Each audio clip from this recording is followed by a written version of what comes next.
Hey, welcome back to Life for Living Well. My name is Richard. Before I dive into the topic I have for you this week, I quickly like to say if you like to know one or two things about Life for Living Well, or you are more individual that like to receive the articles about each of these podcasts that I publish every week, you can always sign up on the website and we can always get the current update or the relevant articles that are attached to each of the podcasts that we release every week. So let's dive into it as we normally do without taking much of your time. This week, I'm just trying to beat the time back down so we can make it more like a discourse and what you can also contribute your own view to it. So what is the topic that I bring to your ear this week is what I call imagination. I'm quite sure that you've heard about it. You've told someone about it. You might probably have used it many times in your own life, and so it's not a strange word that you're hearing for the first time through the podcast.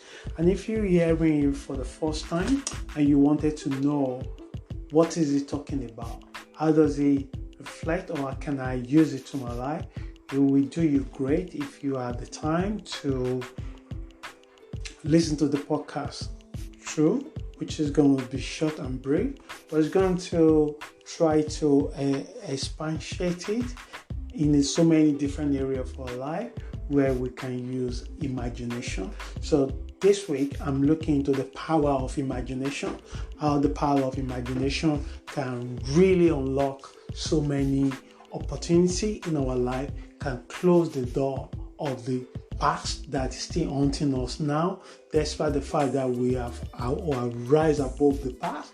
But for one way or the other reason, our self-worth was based on that unfortunate experience, and now you can use imagination to actually close the door. Use your imagination to manifest what you really want to happen in your life. So let's get started now. Like we normally do, we normally pick one or individual that have excelled in the chosen area of their faith, and they've gone through the same path that you and I that listen to me today are all currently on. And what we can take from there, we can use as inspiration. So meaning that being spirit, we can use it to help us to, like a fuel in a car, to carry on our journey and the journey of self-development. So today, I'm taking from Azar Nafisi. And what does she say about imagination? And it's quite insightful, quite interesting. And you will see by the time we arrive to the conclusion of the podcast, you will see that Azar have a lot of points in his own conclusion of imagination.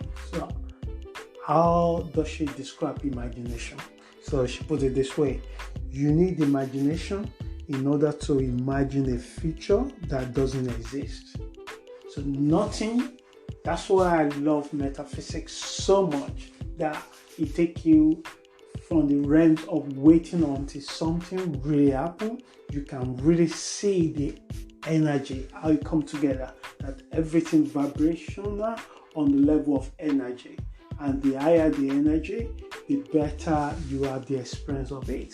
So, and he says that with imagination, you can create the kind of future that you want for yourself. And so the question you will have is, why so many people don't use it? Why imagination sometimes is a taboo to a lot of people?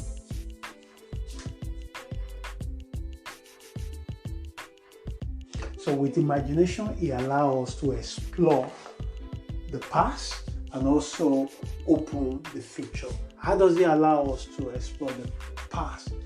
From my personal experience, I've seen imagination to raise or increase the view or perceptions of an event that have happened.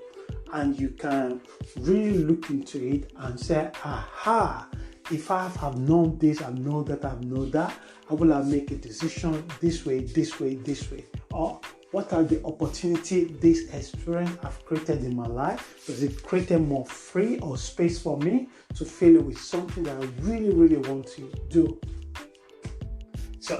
So many areas we can use imagination to travel to the past and explore some of the difficulties or challenges that we are not able to handle properly that time, but for some reason we should have. So what about the future?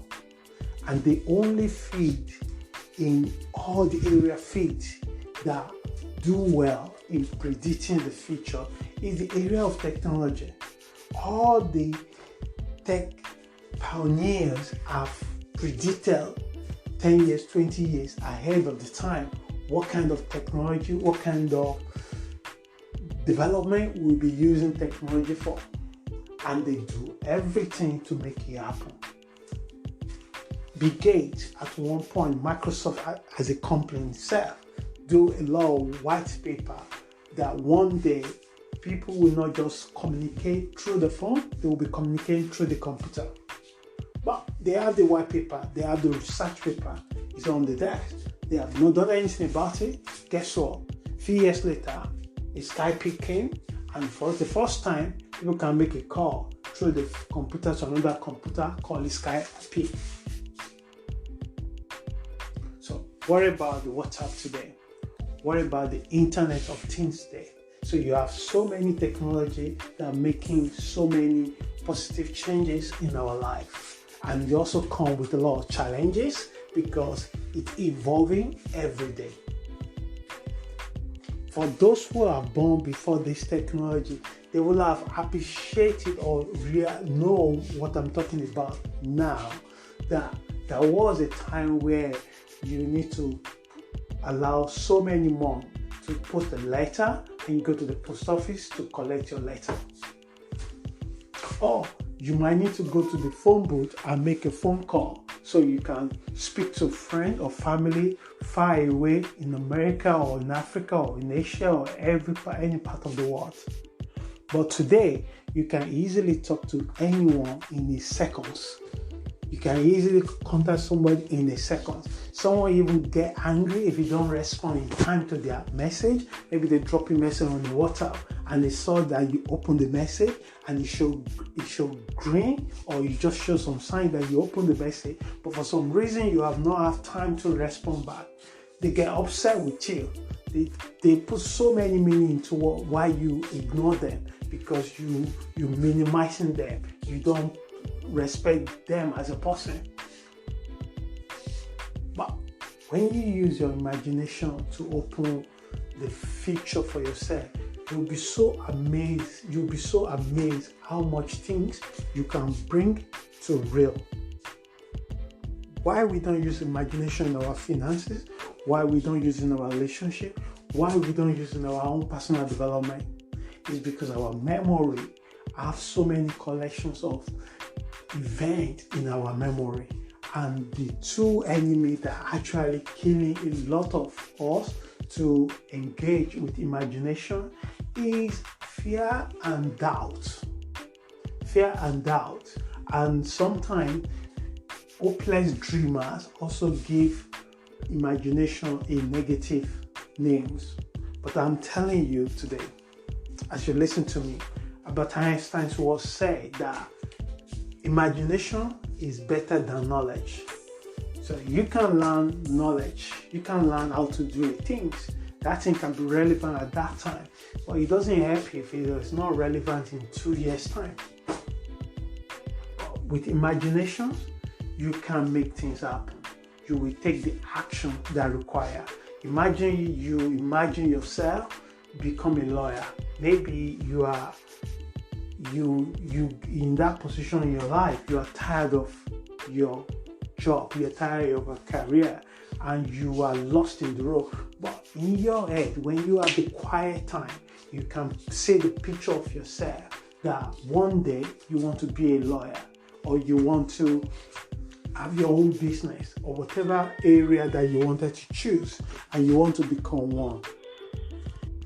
So whatever area that you choose, you want to really become a particular things in your life. Guess what will happen?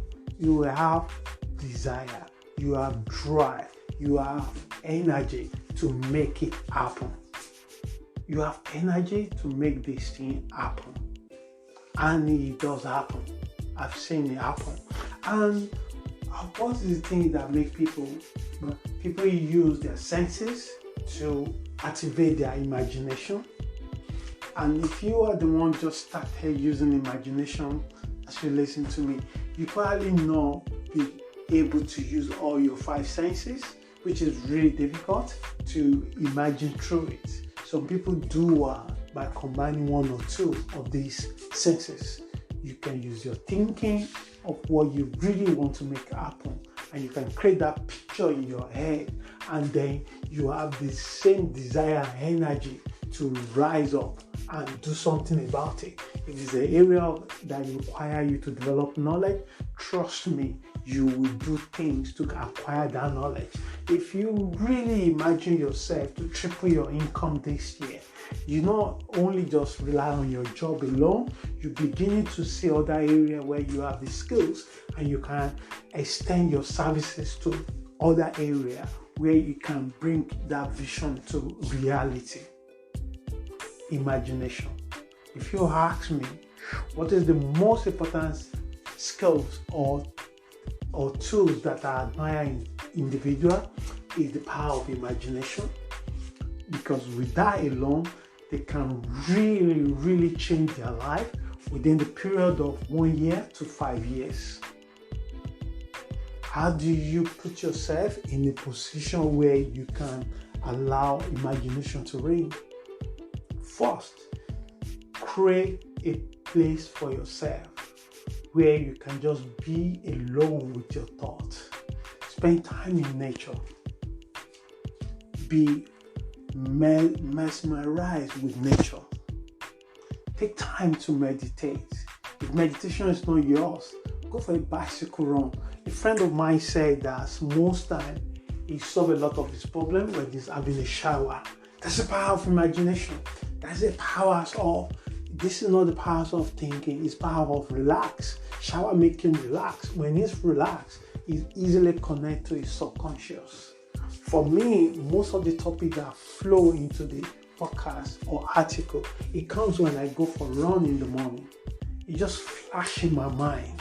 Sometimes I have to chant that word, that topic, until I get home. And the first thing I do before I go to shower is to write it down. Write it down, because I might not be able to remember it by the end of the day. But I tend to carry pen and jotter in my bag. But when I go for a run, I don't carry anything except my phone. And that flashes into my mind. So, what are the things that make you tap into your imagination? I would like to hear from you.